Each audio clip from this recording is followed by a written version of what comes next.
Hey, this is Kristen. Today I'm pretty excited about this video that I have for you. If you're expecting a regular vlog, this is not a regular vlog. Today's video is about second parent adoptions. This video is about an experience that I had this past week and I wanted to share with everybody here because I thought it would be helpful. But first I have to give a little bit of background as to where this is coming from. So last week I went to this. That is a course and it was sponsored by these people. Actually, I shouldn't say it was sponsored because the truth is I had to pay for it. So it's not like it was sponsored. It was offered by those people. Why did I go to this course? So one of the things we don't talk about a lot in our, on our vlog is what we do for a living. And what I do is I'm a tax attorney. So I'm a licensed attorney in New Jersey, and as a licensed attorney, I need to do CLE courses. And this was a CLE course that I'm going to get credit for, and I need 24 credits every 2 years.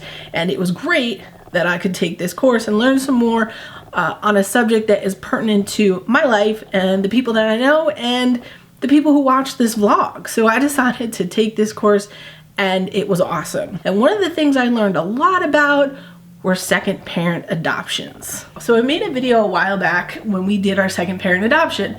And in that vlog, I talked a little bit about my experience doing the second parent adoption and why I did it.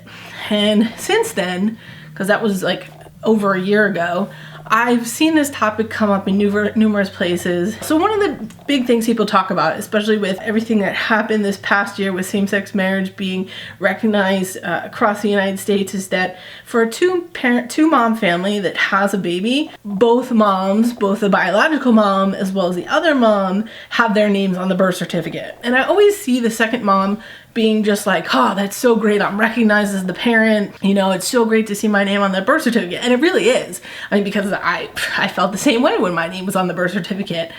But then I think there's this misbelief that having, as the non-bio mom, having your name on that birth certificate is going to protect you as a parent of that child if anything comes up, whether that be in a court of law, for unfortunate circumstances, or even if it's because there's a decision that needs to be made about one of your children and maybe the other parent is unavailable to make that decision. Will you be recognized as the parent? You may not be. And this is the big concern that I want to talk to you about, is that a birth certificate is just an administrative certificate. It really has no bearing in a court of law.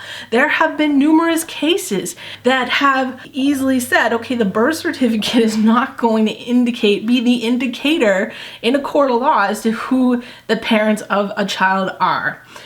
What happens is each state has something called a Parentage Act, and those are written differently. And some states have a really conservative Parentage Act, and it comes down to the terms, how everything is written, and I don't want to get into the nitty-gritty here.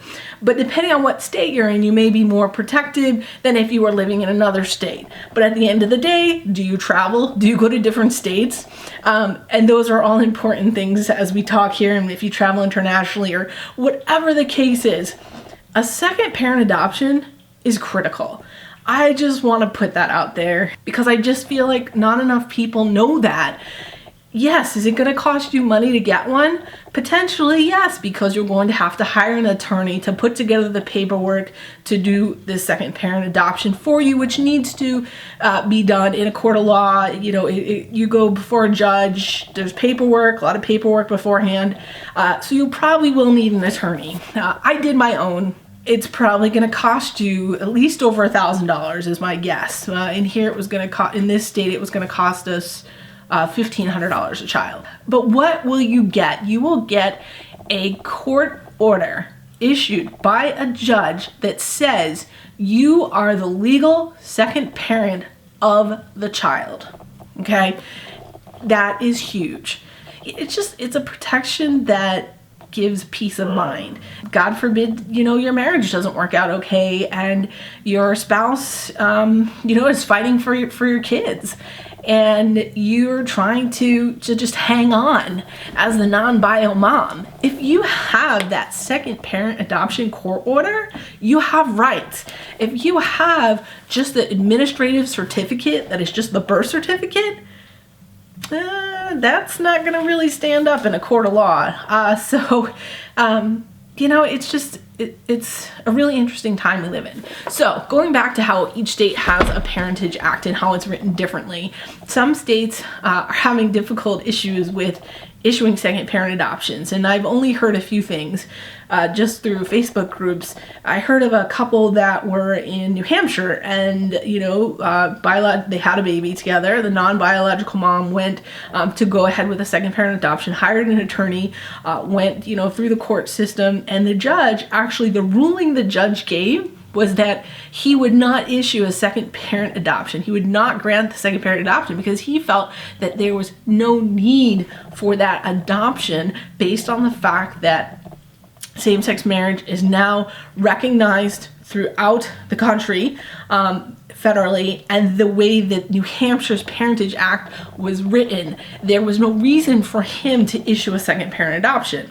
And this is going to vary state by state, and it's probably even going to vary by judges within a state, because truthfully, the whole Obergefell, case and the ruling and everything, and everything that's happened and transpired since then, it's changed a lot of things, but states are going to have a lot of work to catch up with those things that have changed. Means of, laws, for instance, Parentage Acts and laws and things that were written a long time ago. It's going to take a while to catch up. So what is really important to know is that this case, the law that was established in this case, pertains to marriage. It doesn't necessarily pertain to Parentage Acts. Yes, there was some discussion about certain issues dealing with being parents, blah, blah, blah, but at the end of the day, the case dealt with marriage. The decision of the case dealt with marriage. It does not protect or change Parentage Acts. I know I've talked about a lot of things. Hopefully it all comes together in the end here, and there's been some points that I hope you can take away. And that truly is that for your safety and the safety of your family, get that second parent adoption as a non-biological mother. It is worth the investment in the lawyer and going through the process to get that done, because it is truly peace of mind. You never want to think of the situation of when you may need that type of protection, because usually we think of it's a bad circumstances. Maybe your wife passes away, and you have a contest for the kids against other family members, her family members that you didn't anticipate. And who wants to think of that? I don't want to think of that. Look, it makes me teary-eyed just thinking about it. We don't want to think about these times that could be difficult, right? We just want to think about all the happy things. And I think that's just the general nature of it, in terms of what we do first and what we do last, and what we wish we would have done when the time comes and we realize we haven't. So I thought it was just important to put this video out there for people, because like I said, touched on it in a vlog before, and just felt that wasn't enough. And I just felt like this responsibility after having gone to this continuing education course and being an attorney to tell people about what may happen, what may occur if you do not have a second parent adoption order in place. And in no way is this video like legal advice or anything official like that. Not at all. I'm telling you, just as one mom to another, what ways you can protect yourself and what you should consider to do in order to protect yourself. And maybe as the years go by, I anticipate that maybe these issues will become moot, because the Parentage Acts in the different states will be rewritten and will afford some of the protections that they do not right now. But you, as a non-biological mom, want to be recognized as the legal parent of that child in any court of law. And by doing this second parent adoption, that's what you'll get. So I'm just curious, you know, leave your comments below. I'd be more than happy to try to answer any questions that you have, or just see general dialogue about this topic. Have you done a second parent adoption? Are you going to do one? Are you not going to do one? And maybe what are the reasons why? So thanks for watching the video. If you haven't subscribed to our channel, please subscribe. We'd love for you to know about future videos that come out. You can join us, whether it be on our vlogs or on videos such as this one. You know, we like putting together videos that are helpful to people because there's new ground, this is new territory, and if we've been through something or done something or had to think about something that maybe somebody else is struggling with or just coming upon, you know, if it helps, that's great.